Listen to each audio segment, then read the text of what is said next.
परमेश्वर तुझे आशीष दे और तेरी रक्षा करे। परमेश्वर अपना मुख तुझ पर प्रकाश करे और तुझ पर अनुग्रह करे। परमेश्वर अपना मुख तुझ पर प्रकाश करे और तुझे कुशल देवे। आमीन।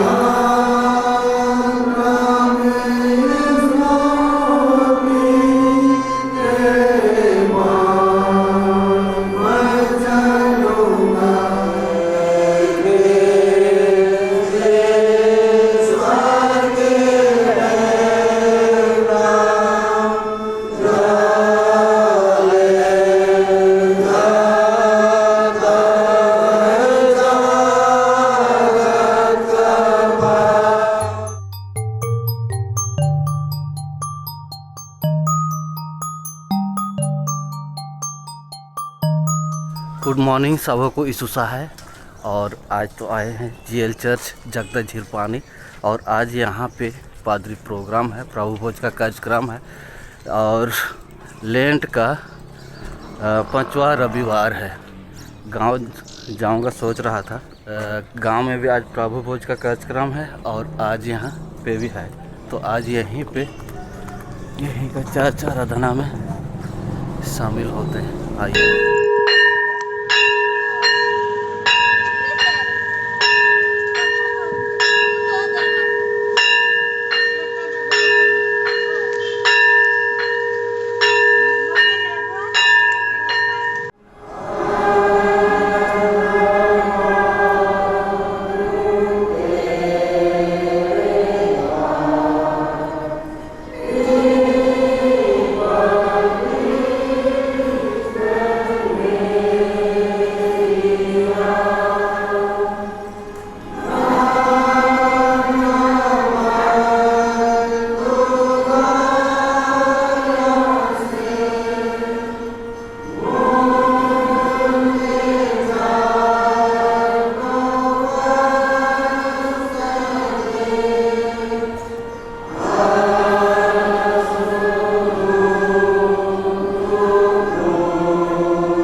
हे दया को विश्वेश्वरवासी पिता, हम सारे मन से तेरा धन्यवाद करते हैं कि तू हमारे पापों का भार हम पर से उतार के अपने पुत्र पर रखा है।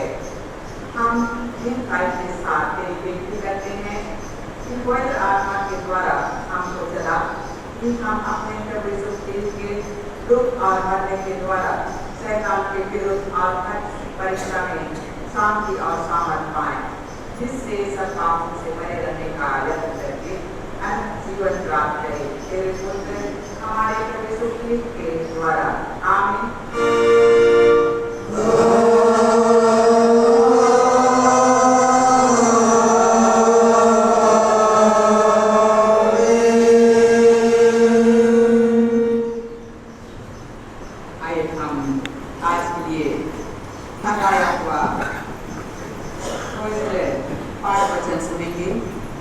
जो हमें मिलता है इब्रानी की पत्री 9वां अध्याय पद 11 से लेकर 15 पद। इब्रानी 9 11 से 15 पद। इब्रानी 9 11 से 15 पद। हम यहाँ प्रभु का वचन ऐसा पाते हैं, परंतु जब मसीह आने वाली अच्छी अच्छी वस्तुओं का महायाजक होकर आया तो उसने और भी बड़े और सिर्फ तंबू से होकर, जो हाथ का बनाया हुआ नहीं अर्थात इस सृष्टि का नहीं, और बकरों और बछड़ों के लहू के द्वारा नहीं, परंतु अपने ही लहू के द्वारा एक ही बार पवित्र स्थान में प्रवेश किया और अनंत छुटकारा प्राप्त किया, क्योंकि जब बकरों और बैलों का लहू और कलोर की राख का अपवित्र लोगों पर छिड़का जाना शरीर की शुद्धता के लिए उन्हें पवित्र करता है, तो मसीह का लहू, जिसने अपने आप को सनातन आत्मा के द्वारा परमेश्वर के सामने निर्दोष चढ़ाया, तुम्हारे विवेक को मरे हुए कामों से क्यों ना शुद्ध करेगा, ताकि तुम जीवते परमेश्वर की सेवा करो।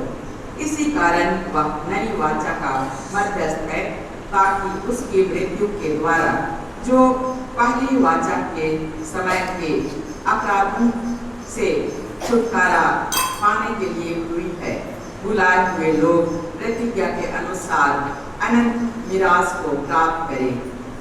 आमीन। तेरा धन्यवाद होए कि क्रिस्त यीशु ईश्वर का मेमना जो ले जाता है जगत का पाप, हम पर अनुग्रह कर।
सकता है और किस रूप में हम अपने जीवन को हम ढालते हैं।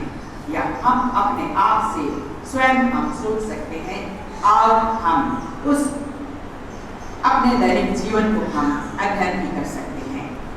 और जब हम अपने मन अंतकरण को हम देखते हैं तो यहाँ हम अपने जीवन में कई बार हम चूक भी जाते हैं और कई बार हम परमेश्वर के अधीन जब होते हैं, प्रभु यीशु मसीह पर विश्वास करते हैं, तो हम उसके साथ अपने अपने जीवन को हम उसके साथ आगे बढ़ते हुए हम पाते हैं और हम परमेश्वर की स्तुति और महिमा के काबिल हम ठहरते हैं। और यह हमारे लिए आवश्यक है कि हमारा जीवन परमेश्वर के साथ होने पाए। हमारा जीवन परमेश्वर के साथ होते हुए वह नष्ट न होने पाए, परंतु अनंत जीवन की ओर बढ़ने पाए। या हम सब से परमेश्वर चाहता है और हम उसके साथ अपने आप को उसके पुत्र यीशु ख्रिस्त पर विश्वास करते हुए उसके साथ संगति को हम बनाए रखते हैं। और आज का रविवार जैसा हम देखते हैं युदिका रविवार है। इस रविवार का नाम है युदिका, जिसका अर्थ है न्याय कर। हम सबों को परमेश्वर का यह वचन अर्थात यह न्याय कर शब्द कहता है कि हम स्वयं अपने आप का हम न्याय करें, हम अपने आप का न्याय करें। हम बहुधा देखने पाते हैं कि लोग एक दूसरे का न्याय करते हैं, दूसरे का न्याय करते हुए उस पर झूठा आरोप भी लगाया जाता है और ऐसे झूठे आरोप लगाते हुए उसका न्याय किया जाता है। अर्थात हम कहें तो कई बार हम अन्याय करते हैं, हम कह सकते हैं अन्याय करते हैं, हम कह सकते हैं, क्योंकि वह सच्चाई की बातें जब होती है तो हम न्याय संगत की बातों को हम पाते हैं। परंतु जब उन लोगों पर झूठा आरोप लगाया जाता है, एक दूसरे पर झूठा आरोप लगाया जाता है, तो यह परमेश्वर के विरोध में हम कार्य करते हैं। अतः हम परमेश्वर को हम दोषी ठहराते हैं, क्योंकि कई बार ऐसा भी होता है कि वे लोग जिसका हम न्याय करते हैं वे सच्चाई के पद पर होते हैं और उन सच्चाई के पद पर चलने वाले लोगों को भी कई बार मनुष्य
एक साथ उच्चारण करेंगे।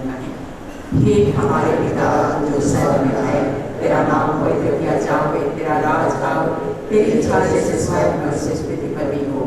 हमारे प्रतिदिन की रोटी आज हमको दे, और हमारे अपराध को क्षमा कर जैसे हम अपने अपराधों को क्षमा करते हैं, और हमको परीक्षा में मत डाल, क्योंकि राज और पराक्रम और महिमा आपके लिए। आमीन।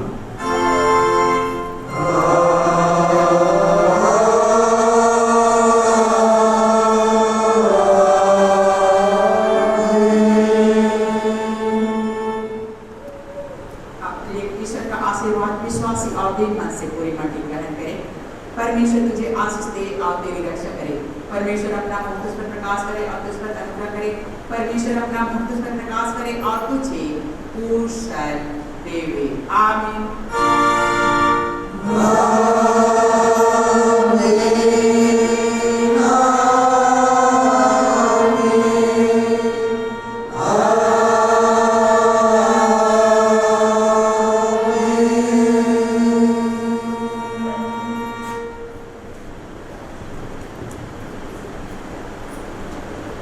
This is